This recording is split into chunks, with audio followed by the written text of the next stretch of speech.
En las selvas del Valle del Cauca, un hombre construyó un imperio sobre 1500 cadáveres. Diego León Montoya es, por mucho, uno de los narcotraficantes más sanguinarios de Colombia. Cómo el hijo de un pequeño hacendado se convirtió en el cerebro de una organización que exportó 500 toneladas de cocaína y bañó en sangre el eje cafetero. Este es el relato del capo que ordenaba desmembramientos con motosierra mientras sufría un accidente de tránsito, cuya paranoia lo llevó a asesinar a sus propios aliados y a purgar familias enteras. Donde otros veían un caudal de agua, él veía un cementerio natural. Sí, es el mismo sujeto que pudo encerrarse en una iglesia a rezar de por vida, pero que terminó siendo don Diego Montoya, uno de los jefes del cártel del norte del Valle.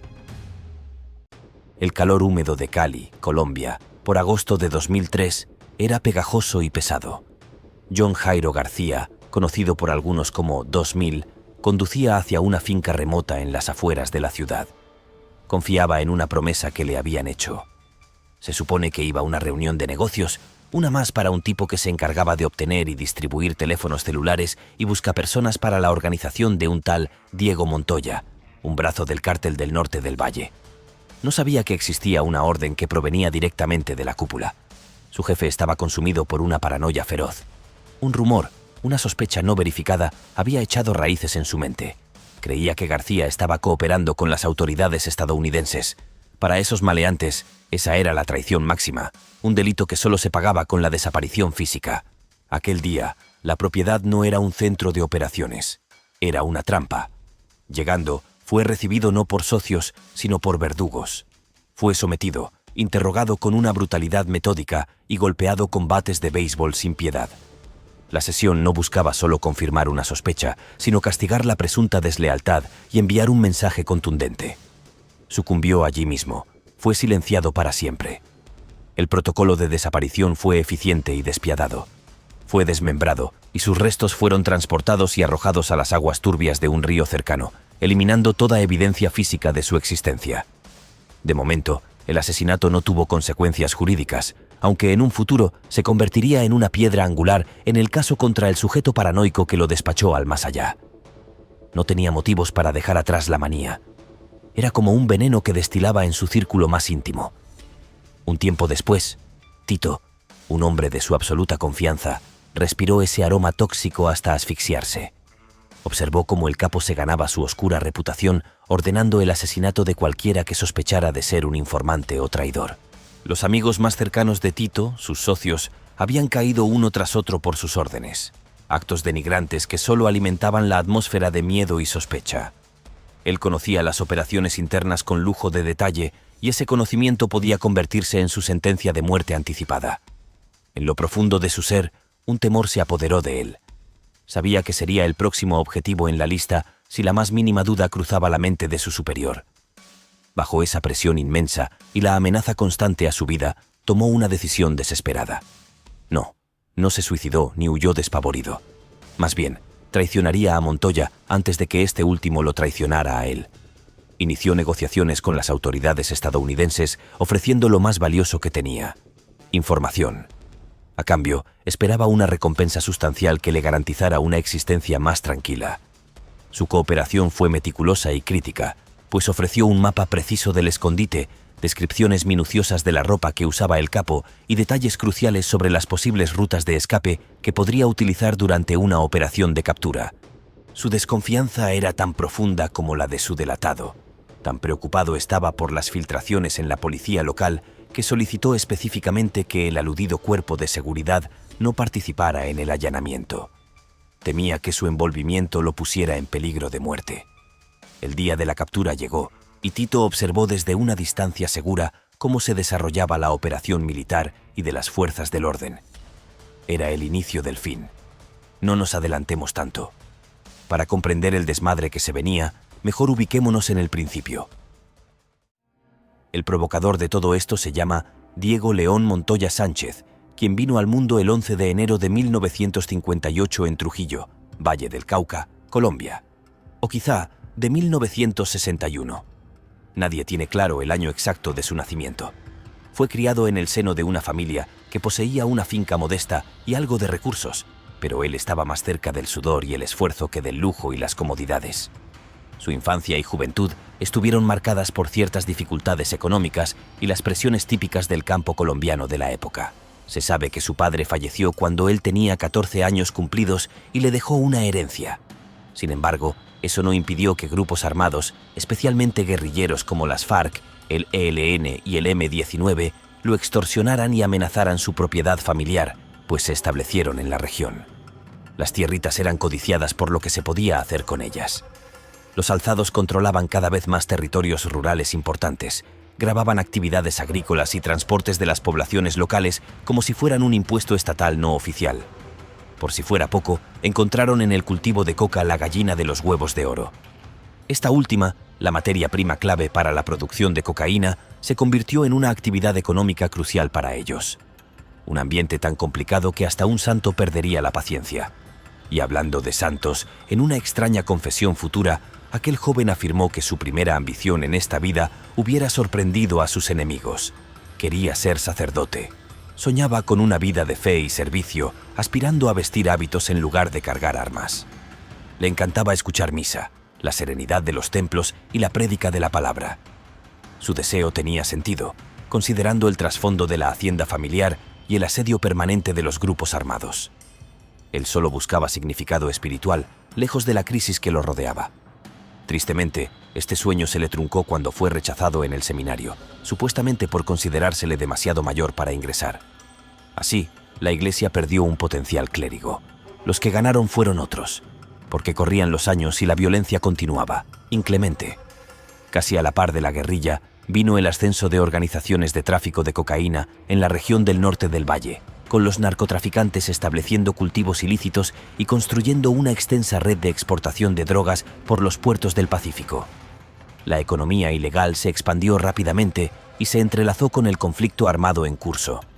La superposición de guerrillas y narcotráfico creó un ambiente complejo y, naturalmente, difícil de ignorar. Un viejo adagio dice: si no puedes con el enemigo, únetele. Y él, sin sotana, cansado de las extorsiones, de las dificultades económicas y de las amenazas que enfrentaba su familia, tomó la decisión de su vida. En una de esas, se metió en el negocio de las drogas, aproximadamente en 1988.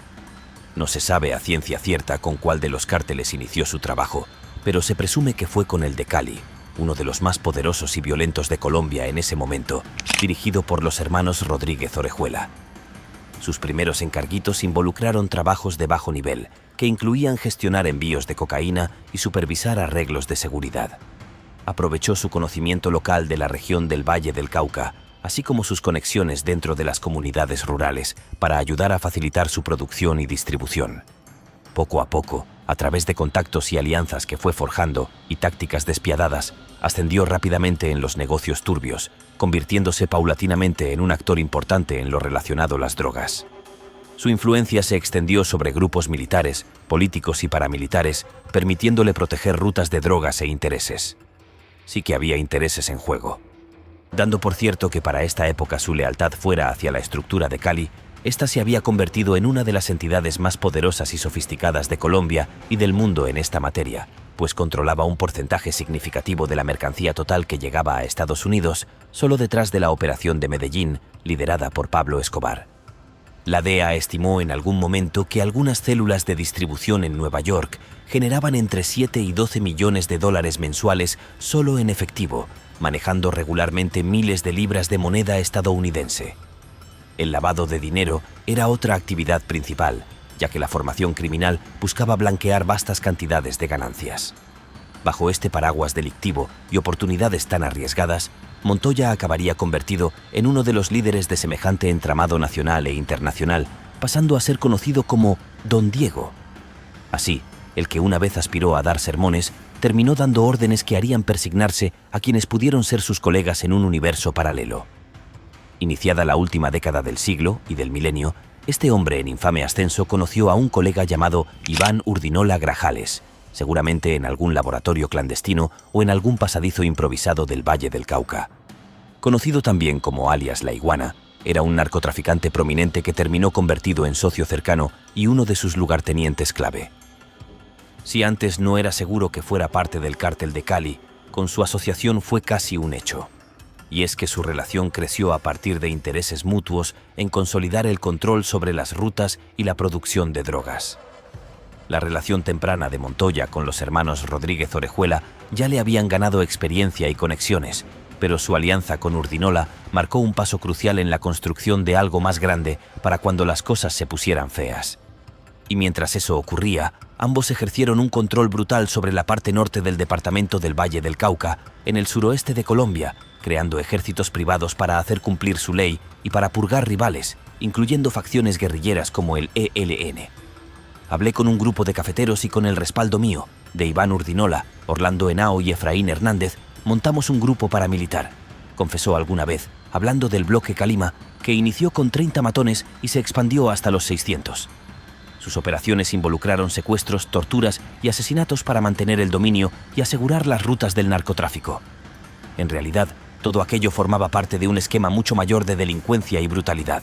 Justo por aquellos años, los municipios de Trujillo, Río Frío y Bolívar, en el Valle del Cauca, fueron sumidos en una pesadilla sistemática. Una de las peores campañas de terror se desplegó con una precisión aterradora, diseñada para intimidar a la población, desplazar comunidades y arrebatar tierras. El saldo fue aproximadamente 342 muertos, la mayoría hombres entre 26 y 45 años, campesinos, mototaxistas, tenderos. Eran los pilares de la comunidad, arrancados de cuajo. Orquestando esta maquinaria de horror estaba Don Diego. Y como podrás imaginar, él no actuaba solo. Su alianza era una hidra con múltiples cabezas.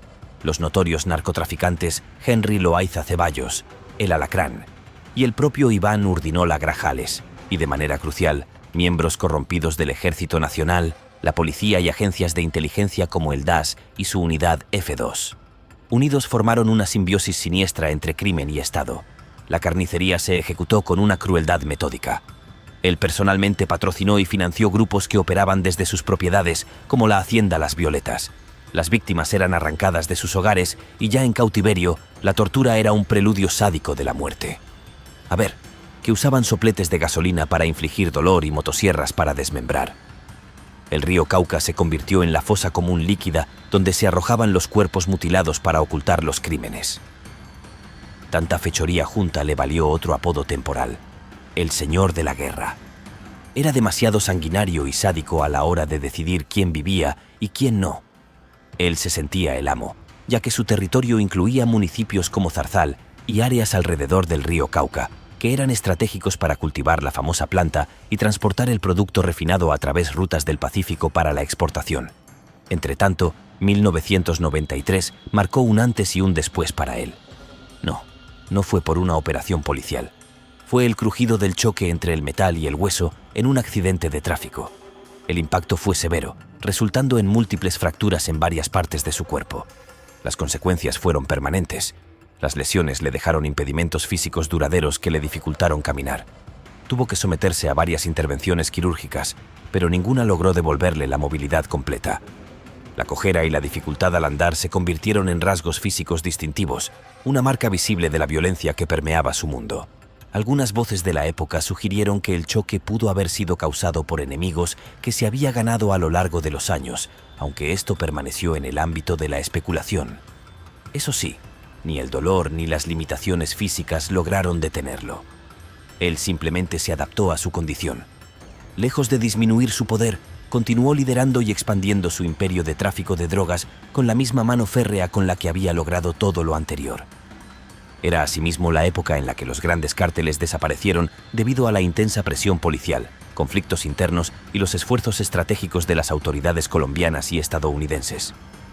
El de Medellín fue el primero en caer, cuando Escobar fue asesinado por la Policía Nacional de Colombia en diciembre del año del accidente de Montoya.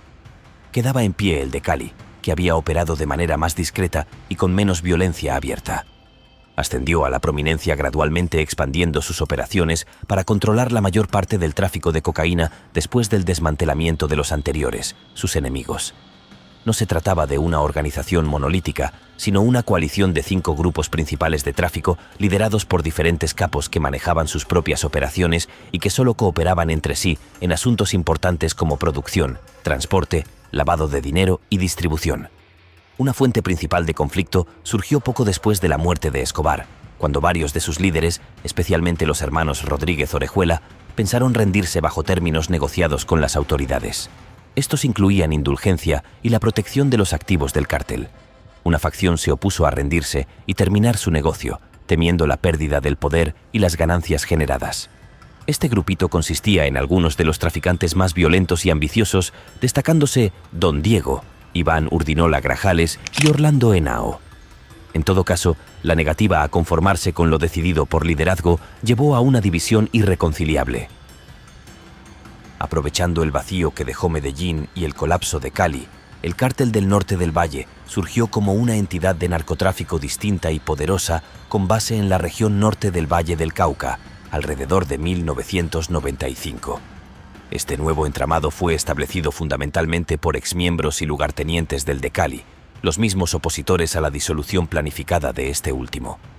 Henao fue inicialmente visto como el líder, que rápidamente se distinguió por su violencia extrema y el uso de fuerzas paramilitares para proteger y hacer cumplir su control.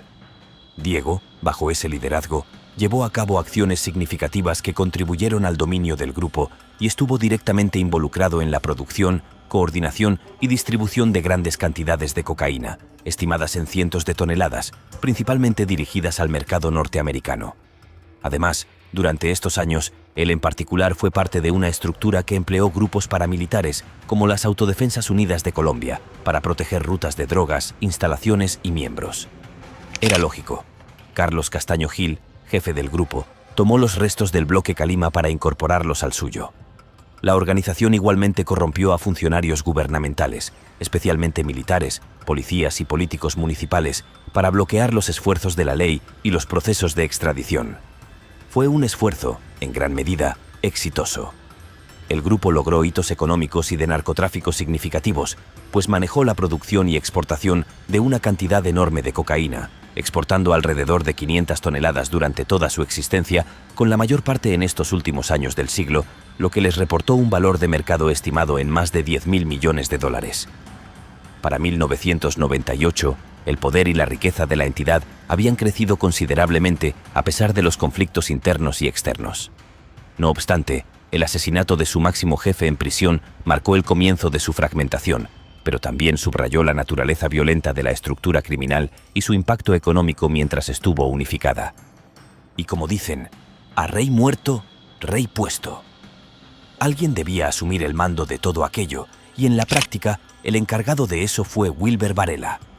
No es que fuera del agrado compartido de todos ni mantuviera unidos a los capos. En realidad, el cártel se fragmentó en facciones competidoras, solo que él era el que más peso parecía tener. Diego León Montoya se quedó dirigiendo una de esas facciones, y el conflicto llegó irremediablemente por las acciones arbitrarias del jefe, si se quiere, de facto. A ver, que el hombre expropiaba sin miramientos las propiedades pertenecientes a sus enemigos recién asesinados y todavía calientes. No consultaba a las facciones asociadas para hacerlo y se quedaba con el botín. Esto lo irritaba demasiado. Además, el asesinato de Miguel Solano, alias Miguelito, un aliado cercano de Varela, intensificó las tensiones. Don Diego respondió con fuerza contra el mandamás por estos movimientos unilaterales, liderando una profunda grieta interna que los sumió en una guerra sin cuartel. De esa forma, los primeros años del milenio no trajeron el rocío para los campos de café, sino una tormenta de plomo entre campos de coca. La hostilidad estalló con una ferocidad que sumió regiones enteras de Colombia en la ley de la jungla. Durante alrededor de 3 o 4 años, el Valle del Cauca y el Eje Cafetero se convirtieron en teatros de operaciones altamente peligrosos e inestables, donde cientos de personas, incluidos inocentes atrapados en el fuego cruzado, perdieron la vida. El conflicto fue una lucha brutal por el control de las lucrativas operaciones de narcotráfico del dividido y aún existente Cártel del Norte del Valle. No fue únicamente una pelea entre dos, digamos, caballeros. Desató enfrentamientos armados entre sus milicias privadas. Por un lado, Varela creó alrededor de 2.000 a los Rastrojos, una estructura al estilo paramilitar diseñada para ser el brazo armado de su facción. Pero su ambición creció más allá de ser una guardia pretoriana. Evolucionaron hasta convertirse en un poderoso sindicato amponil transnacional. Su operación principal era el tráfico de cocaína, a la par que su portafolio de actividades se expandió para incluir la extorsión, el secuestro y la minería ilegal de oro. Operaban principalmente en el Valle del Cauca, el Cauca y otras regiones de la costa pacífica colombiana, extendiendo su influencia hasta partes de Venezuela y Ecuador. Del otro lado de la acera, Montoya desplegó a Los Machos.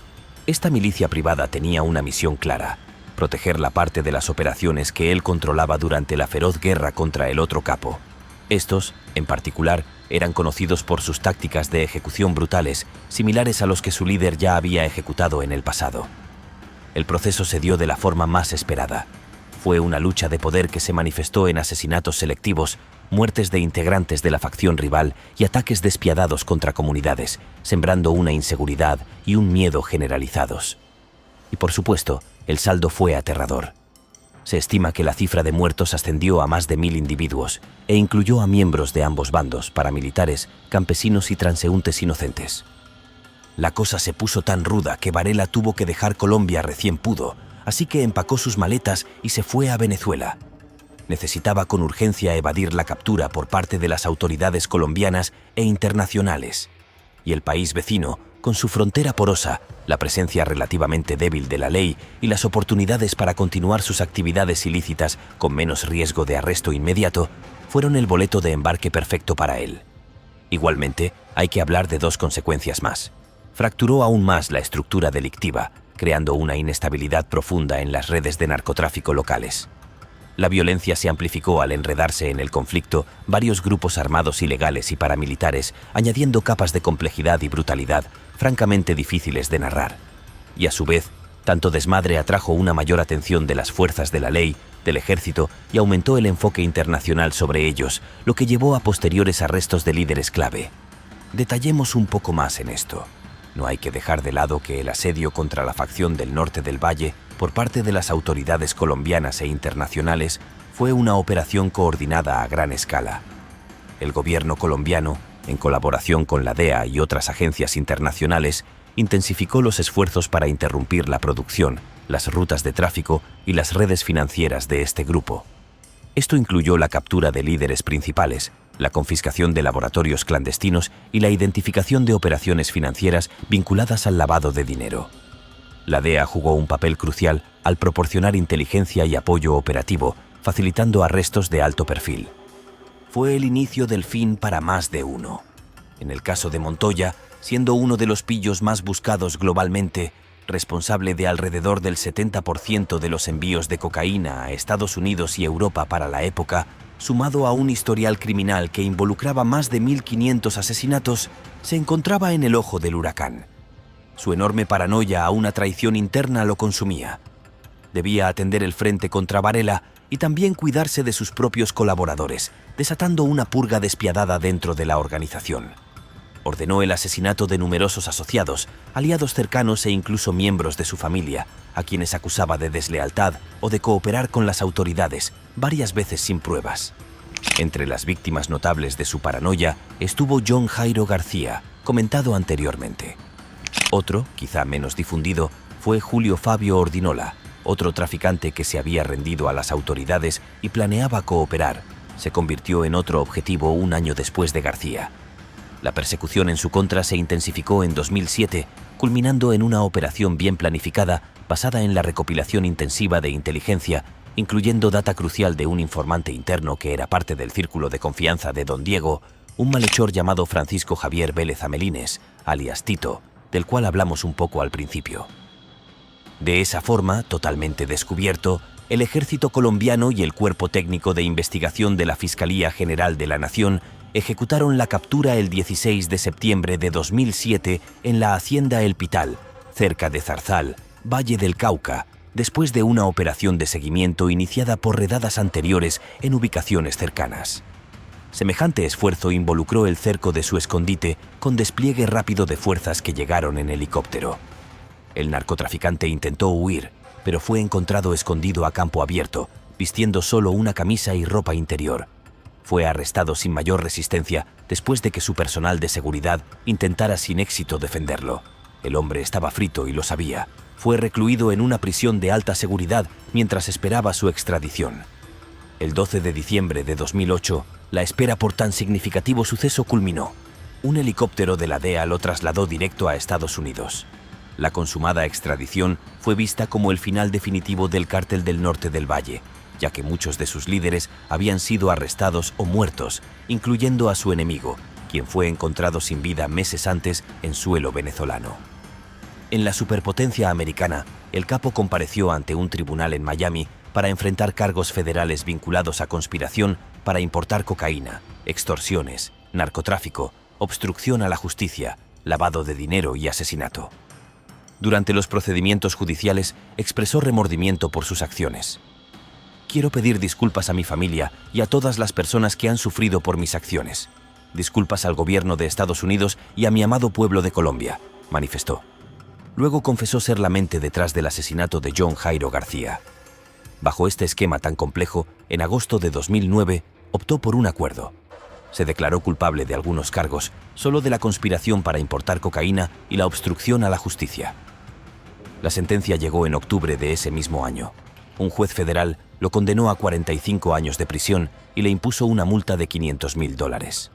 Ya no había nada que hacer con él, pero la justicia estadounidense iba por más. Tenía previsto arrasar todo el bosque. El objetivo inmediato se amplió para incluir a su familia y sus asociados más cercanos, los pilares que sostenían su imperio.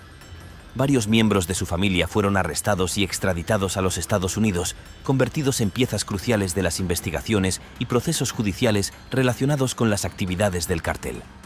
Sus hermanos, Eugenio y Juan Carlos Montoya, cayeron en la red de la justicia. Su primo, Carlos Felipe Toro Sánchez, también fue capturado y enviado al norte. Frente a los tribunales federales, uno a uno fue admitiendo su culpabilidad. Los cargos eran graves: narcotráfico y obstrucción a la justicia. El imperio cayó como un castillito de naipes. Si esta historia te atrapó, imagina lo que viene. Suscríbete ahora mismo y activa la campanita para no perderte la próxima entrega. Y si quieres apoyar este canal, déjame tu like y cuéntame en los comentarios qué opinas. Nos vemos en el siguiente capítulo.